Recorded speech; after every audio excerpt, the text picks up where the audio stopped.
अस्सलाम वालेकुम वरहमतुल्लाहि वबरकातुहू। अल्लाह का बड़ा फजलो करम है।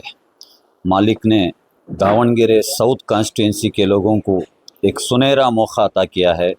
बहुत ही बेहतरीन मौका है। इस बार का जो बाई इलेक्शन होने वाला है, ये इलेक्शन में यहाँ के कौम व मिल्लत की रहनुमाई के बारे में, हमारे बच्चों के मुस्तक़बिल के बारे में अगर कोई सोच रखने वाले हैं तो इस बार के इलेक्शन में social democratic party of India की जो उम्मीदें हैं, जो हमारी सोच है, ये सोच के साथ आपको हाथ जुड़ाने के लिए मैं आपसे पहले अव्वल फुर्सत में मैं रिक्वेस्ट करता हूँ। क्यों मैं ये बात बोल रहा हूँ? देखिए, कर्नाटक में 1 करोड़ 10 लाख मुसलमान पॉपुलेशन है। आज एक दिल्ली का सुरजीवाला, दिल्ली वाला आकर हमारे उलमा इकराम को भला बुला कहकर ब्लैकमेल नहीं कर सकते बोल के धमकी दे के जाता है। क्या हमारी इतनी भी गैरत नहीं कि उसके बारे में हम कुछ आवाज़ उठाए? तो वो आवाज़ कैसे उठाएं? तो बाबा साहेब अम्बेडकर जो वोट का हुकूक हमें दिए हैं, उसके ज़रिए से इनको एक खड़ाड़ा जवाब हमें देना है। और मैं हालात देखा हूँ दावणगेरे दक्षिण कॉन्स्टिट्यूंसी की। आज तक यहाँ पर एक डिग्री कॉलेज नहीं, एक इंजीनियरिंग कॉलेज नहीं, एक मल्टी स्पेशलिटी हॉस्पिटल नहीं। क्या हमारे बच्चे सालों साल, सदियों सदियां गुलामी में ज़िंदगी करना है? 30-40 साल से हमारे वोट लेकर इन्हों पार्लियामेंटेरियन बने, इन्हों मिनिस्टर बने, इन्हों एमएलए बने। आज उनका पड़पोता आकर हमारी सीट के ऊपर अपना कब्जा करता है। क्या अब भी हम नहीं जागेंगे? अब नहीं जागेंगे तो और कब जागेंगे? ये गुलामी की सियासत से हमें खुद मुख्तारी सियासत करने के लिए हमें आज एक अच्छा मौका मिला है। मैं as a social democratic party of India का कैंडिडेट मैं अकेला नहीं हूं। मैं एक सोच के साथ यहां पर फील्ड में उतरा हूं और दावणगेरे मेरे दिल में है। दावणगेरे के लोगों के दिल की धड़कन को मैं पहचाना हूं और यहां पर बहुत सारे इश्यूज में यहां के लोगों के लिए मैं आवाज़ उठाया हूं। 2005 में जो बाबा बुडनगिरी का इशू हुआ था, गौरी लंकेश के साथ पहली मर्तबा में अरेस्ट हुआ। यही दावणगेरे के बहुत सारे लोग मेरे साथ अरेस्ट हुए थे। तब से मेरा कनेक्शन दावणगेरे से लगा हुआ है। हेगड़े नगर का जो इशू हुआ था, यहाँ से लेकर 10 किलोमीटर दूर बयाबान जंगल में इनको जो डाला गया था, क्यों दावणगेरे साउथ कॉन्स्टिट्यूंसी में कहीं पर भी इनको जगह नहीं थी क्या? इसके बारे में कोई बात करने के लिए तैयार नहीं थे। तो मैं आकर इनके फेवर में बात किया हूं, एहतजाज किया हूं। ऐसे बहुत सारे इश्यूज में मैं काम किया हूं। आज तक कांग्रेस हमें सिर्फ चॉकलेट बिस्किट देते आई है। टू बी रिजर्वेशन मनसूख होके 3 साल हो गया हुकूमत में आकर। बोले थे फर्स्ट कैबिनेट मीटिंग में हम रिस्टोर करेंगे। कहां गया वादा? कहां गया वादा? आज पूछने का वक्त है। हमारा जो माइनॉरिटी के लिए, डेवलपमेंट के लिए 4.5 लाख करोड़ का बजट बनता है, भीख के 5,000 करोड़, 4,000 करोड़ हमें दिए जाते हैं। मिनिमम एक 15,000 करोड़ इनको देने की ताकत नहीं। और मैं बड़ी माफी के साथ मैं ये बोलना चाहता हूं, जो कांग्रेस में हमारे नुमाइंदे हैं, ये राइट टाइम है। आप अपने पार्टी के जरिए से जो यहाँ पर नाइंसाफी हुई है, इसके खिलाफ आवाज उठाओ। आपके साथ कर्नाटक के पूरे मुसलमान, पूरे एससी एसटी खड़ने के लिए तैयार हैं। हर कोई पूछ रहा है कहाँ गया सोशल जस्टिस? किसे बोलते हैं सामाजिक न्याय? कितने दिन ये गुलामी की सियासत करेंगे? ये गुलामी की सियासत से बाहर आना है तो इस बार एक बेहतरीन मौका आपके सामने है। मैं आपके दिल में, आपके घर में, आपके गली में, आपके रियल इश्यूज को लेकर विधानसभा में आवाज़ उठाने के लिए तैयार हूं। ये जो सियासत, मैं ये मेरे पर्सनल ज़ाती मफाद के लिए नहीं आया, मेरे कौम मिल्लत के लिए, यहाँ के अहिंदा लोगों के जो इश्यूज हैं, दलितों के लिए, माइनॉरिटी के लिए, एससी एसटी के लिए, 30 साल से मैं इस फील्ड में काम करते हुए आ रहा हूँ। बहुत सारे झूठे केस मेरे ऊपर डाले गए, बहुत सारे बार मैं जेल को जाना की जरूरत पड़ी, लेकिन मैं वोट के लिए वो नहीं किया। वो मेरी सामाजिक जिम्मेदारी, वो मेरी दीनी भी जिम्मेदारी थी। लेकिन आज मैं आपके हुकूक के लिए आपके घर तक आया हूँ, आपके गली तक आया हूँ, आपके मोहल्ले तक आया हूँ। आपकी जिम्मेदारी बनती है तो मेरे हक में आप वोट करें। अगर आप मुझे वोट करेंगे तो ये एक वादा मैं आपको करता हूँ, 1 रुपया भी आपके पैसे खाने के लिए मैं तैयार नहीं। 1 रुपया भी, मैं बोल रहा हूँ, 1 रुपया भी ब्राइब नहीं करूंगा मैं। आपके हुकूक को छीन के लेके आके आपके घर तक, आपके दहलीज तक, आपके कॉन्स्टिट्यूंसी तक पहुंचाने की मैं कोशिश करूंगा। ये मेरा वादा है। मैं दूसरे बड़े धोखोसले बातें नहीं करूंगा। मुझे एक बार मौका देके देखो। सबको आप मौका दिए हैं, एक बार मुझे मौका देके देखो। अगले 2-2.5 साल के बाद आपके घर के दहलीज को वोट मांगने के लिए मैं नहीं आऊंगा। मेरा काम बात करेगा। मैं जो काम करूंगा वो काम के बलबूते के ऊपर आप लोग मुझे वोट डालेंगे, ऐसा काम हम करके दिखाएंगे। तो यही मेरी गुजारिश है। ये मीडिया के ज़रिए से मैं हर घर तक नहीं पहुंच सकता। 80,000 मुस्लिम वोट हैं, 29,000 दलित वोट हैं, इसी तरीके से आहिंदा वोट बहुत सारे हैं। हर घर तक, हर डोर तक मैं नहीं पहुंच सकता। तो मैं यही आपके मीडिया के ज़रिए से हर आवाम, हर नौजवान, हर औरत को मैं ये मैसेज देना चाहता हूँ, मेरे हक़ में आप एज ए कैंडिडेट मेरे लिए काम करो। आप ही कैंडिडेट हैं, मैं कैंडिडेट नहीं, मैं आपका नुमाइंदा हूं। आपके हक़ में काम करने के लिए आपके दहलीज तक आया हूं। ये मेरी गुजारिश है। शुक्रिया। आने वाले 9 तारीख आपके कॉन्स्टिट्यूएंसी के बच्चों का मुस्तकबिल लिखने वाला दिन है। आप उस दिन वोट डालने से पहले मालिक को याद करो। नेक ईमानदार कौन है? दूसरे कोई ऑफर के पीछे, दूसरे कोई ढकोसले बातों के पीछे मत जाओ। ये पूरी हिस्ट्री में, 75 इयर्स की हिस्ट्री में आज तक जो वादे हमारे कम्युनिटी को जो पार्टीज किए थे, ये एक भी वादा पूरा नहीं किए। इनके पीछे और 50 साल भी गुजारेंगे तो गुलाम ही बन के रहना पड़ेगा। ये खुद मुख्तार की सियासत करेंगे। हमारे लिए, हमारे आने वाले बच्चों के मुस्तकबिल लिखने के लिए हम आपके सामने, आपकी दहलीज तक आए हैं, तो आपकी जिम्मेदारी बनती है। तो मुझे तायद करें। शुक्रिया। अस्सलाम वालेकुम। सुना जाता है कि मुसलमानों को एक तो एसडीपी को कुछ उसको फायदा मिलेगा। देखिए, दावणगेरे साउथ में एक अंडर करंट है। कौम में एक बहुत बड़ा गुस्सा है। हिस्ट्री में पहली बार, मैं तो पहली बार देखा हूँ, कांग्रेस के खिलाफ ये कॉन्स्टिट्यूएंसी के लोग रोडों पर उतरे हैं।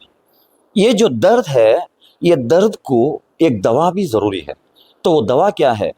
तो आज की डेट में मैं अभी नॉमिनेशन स्क्रूटनी होके आया, आपको बेहतरीन एक ऑप्शन, ये कांग्रेस की जो दर्द दुख भरी जो कहानी है, इससे छुटकारा अगर पाना है तो एसडीपी आपके लिए बेस्ट ऑप्शन है। तो हम ये चाहते हैं, ये जो दर्द है, ये दर्द को दिल में मत दबा के रखो, इसको बटन में दबाने की कोशिश करो, बटन के ज़रिए से जवाब दियो। क्योंकि बाबा साहेब अम्बेडकर यही बोले हैं, political power is the master की।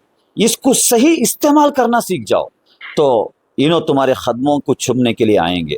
जब तक आप ये एंगल में नहीं सोचेंगे, दर्द लेके क्या करेंगे? क्या कोमा में जाएंगे? क्या हॉस्पिटल को जाएंगे बीमारी लेकर? नहीं, दर्द लेकर बटन किसे दबाना, ये दवा ढूंढो। ये दवा का नाम है social democratic party of India. बहुत सारे लोगों में दर्द है। मैं जितने भी लोगों से मुलाकात कर रहा हूँ, हर कोई ये बोल रहे हैं, नहीं इस बार हम इरादा किए हैं, लेकिन वो इरादा पक्का करो। आज भी बहुत सारे ऑर्गेनाइजेशंस वाले रात में मशवरा रखे हैं, कल उन्होंने ऑफिशियली डिसीजन भी लेने वाले हैं। लेकिन उनसे भी मेरी गुजारिश है, देखिए हमारी कम्युनिटी में एक बहुत सबसे एक बड़ी हमारा ड्रॉबैक क्या है, सब जब माहौल बनता है सब आ जाएंगे। माहौल बनाने वाले कौन? आप माहौल बनाने वाले बनाओ। आप माहौल बनाओ, सब आपके पीछे आएंगे। सब आने के बाद आप आने की जरूरत नहीं।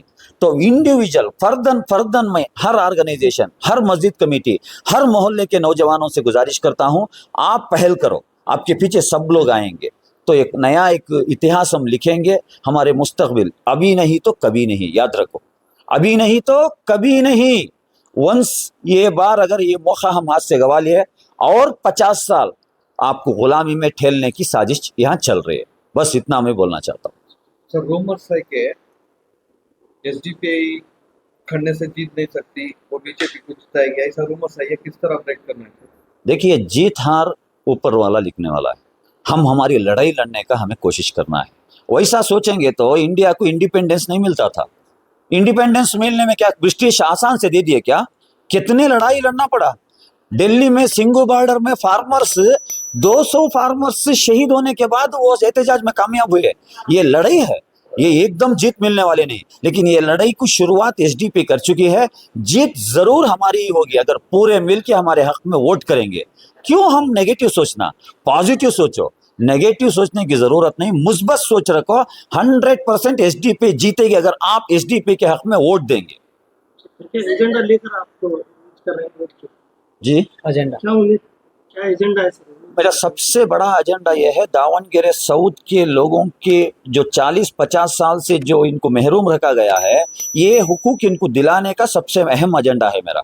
और सबसे बड़ी बात, यहाँ पर एक हॉस्पिटल में एक लेडी डॉक्टर का अपॉइंटमेंट नहीं है। यहाँ पर महीने में 60 से 70 डिलीवरी होते हैं। ये पूरे डिलीवरी प्राइवेट हॉस्पिटल को रेफर करते हैं। कहाँ से लेके जाएंगे भाई? एक प्राइवेट हॉस्पिटल में डिलीवरी के लिए 40-50 हज़ार देना है। क्यों एक फुल टाइम एक लेडी हॉस्पिटल में डॉक्टर को अपॉइंट क्यों नहीं किया गया? लेडीज का मसला ये है, स्टूडेंट का मसला ये है, वो कॉलेज को जाना है, डिग्री को जाना, इंजीनियरिंग को जाना, तो नॉर्थ को जाना है। नॉर्थ में अच्छे अच्छे इंस्टीट्यूशन है, क्यों साउथ में नहीं है? तो साउथ में एक डिग्री कॉलेज लाना, इंजीनियरिंग कॉलेज लाना, और पूरे गवर्नमेंट जॉब को डिपेंड हो तो नहीं हो जाएगा। सेल्फ एम्प्लॉयमेंट के लिए, उनका स्किल डेवलपमेंट के लिए गवर्नमेंट के तरफ से स्किल डेवलपमेंट के सेंटर्स खोलना है। ऐसे बेसिक इम्यूनिटीज पहले होना है, उसके बाद यहाँ के रोडों का डेवलपमेंट हो, यहाँ पार्क होना है, यहाँ पर यूजीडी का सिस्टम बेहतरीन से बेहतरीन होना है, ये भी हमारे मकसद में है। लेकिन ये सब भी अभी नहीं बोलूंगा मैं, जब हमें आप कामयाब करेंगे। फुल 24/7 यही काम करने वाले हैं भी हम। दूसरा, हमारे ज़ाती मफाद के लिए हम सियासत में नहीं आए। मैं आपके भला और बहबूदी के लिए काम करने के लिए आया हूँ। ये एक बार मुझे मौका दियो, बाद में मैं बोला ना, मेरी बात नहीं, मेरा काम बात करेगा। सर, आप इतने दिन से इधर कैंपेनिंग कर रहे हो, मुस्लिम कम्युनिटी और कॉमन पब्लिक क्या बोल रहे हैं, आप उनका रिस्पॉन्स कैसा है? देखिए, होल कम्युनिटी अगर हम देखेंगे तो देखेंगे, सोचेंगे, मशवरा करेंगे, बैठेंगे, ये मोड में है। लेकिन इंडिविजुअल फर्दन में जितने लोगों को भी बात किया, हर कोई ये चाहता है इस बार एक बदलाव चाहिए, इस बार एक चेंजेस लाना है, इस बार हमें एक सबक भी सिखाना बोल के डिसाइड करे हैं। लेकिन उसको कंसोलिडेट कर कर एक मास मूवमेंट बनाने की जिम्मेदारी है, उसको हम फुलफिल करना है। मैं वही बात बोलना चाह रहा हूँ, मैं अकेला नहीं हूँ। मुझे दावणगेरे की आवाम हर घर में, गली गली में वॉलेंटियर बन के काम कर रहे हैं। हर कर्नाटक के कोने कोने से बहुत सारे एक्टिविस्ट मुझे फोन करके मुझे सपोर्ट कर रहे हैं। मैं उनसे यही बात बोला, सपोर्ट आपका मैं आपका इस्तेकबाल किया हूं, लेकिन आपके लोगों के तक रीच आप होना है, आके मैं रिक्वेस्ट किया हूं। उसको थोड़ा कनेक्ट करने की जरूरत है, थोड़ा उसको हमें एक दायरे में लाने की जरूरत है। वो एक काम बाकी है, वो काम हम 24/7 कर रहे हैं। प्रेजेंट गवर्नमेंट का कहना है कि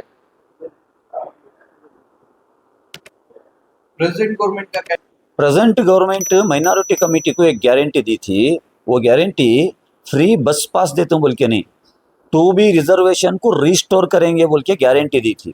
सिद्धरामैया साहब नानु नुडिदंते ನಡೆದಿದ್ದೇನೆ बोल के पेपर में ऐड देने के लिए पैसा जो इन्वेस्ट करे ना, ನಡೆದಂತೆ ನುಡಿದಿಲ್ಲ बोल के भी ऐड दे लो आप। कहाँ गया आपका वादा? ये गारंटी माइनॉरिटी कम्युनिटी को दिए थे आप। एससी कम्युनिटी का पैसा 33,000 करोड़ रुपीस एससीपी टीईपी का पैसा लेकर दूसरे गारंटी स्कीम को इस्तेमाल करे। दलित कमेटी का गारंटी कहाँ गया? और हिजाब के ऊपर जो पाबंदी लगाई गई थी, अगर हमारी हुकूमत आई तो उसको हम मनसूख करेंगे। वो डिसीजन जो लिया गया था, बोले कहाँ गया आपका वादा? तो ये गारंटी कम्युनिटी को वो चॉकलेट देना छोड़ो। आपके बस में फ्री में जाने के लिए हमारे औरतें फ्री नहीं हैं, 24/7 बिजी हैं अपने घर के कामों काज में। कोई अपने बीड़ी बनने में, कोई रोडों में, कोई बागों में जाकर दरख्तों में काम करने में, कोई व्यापार करने में बिजी हैं। फ्री कहाँ से फिरेंगे उन्होंने? वो नहीं, गारंटी हमें जीने की गारंटी दियो। हमारे वादे जो हमारे से जो हुकूक छीने गए हैं, वो गारंटी रिस्टोर करो, ये पूछ रही है कम्युनिटी आज। ಕ್ಷಣ ಕ್ಷಣದ ಮಾಹಿತಿಗಾಗಿ ನೋಡ್ತಾ ಇರಿ ನೇಷನ್ ನ್ಯೂಸ್. ಕಾಮೆಂಟ್ ಮಾಡಿ, ಲೈಕ್ ಮತ್ತು ಶೇರ್ ಮಾಡಿ.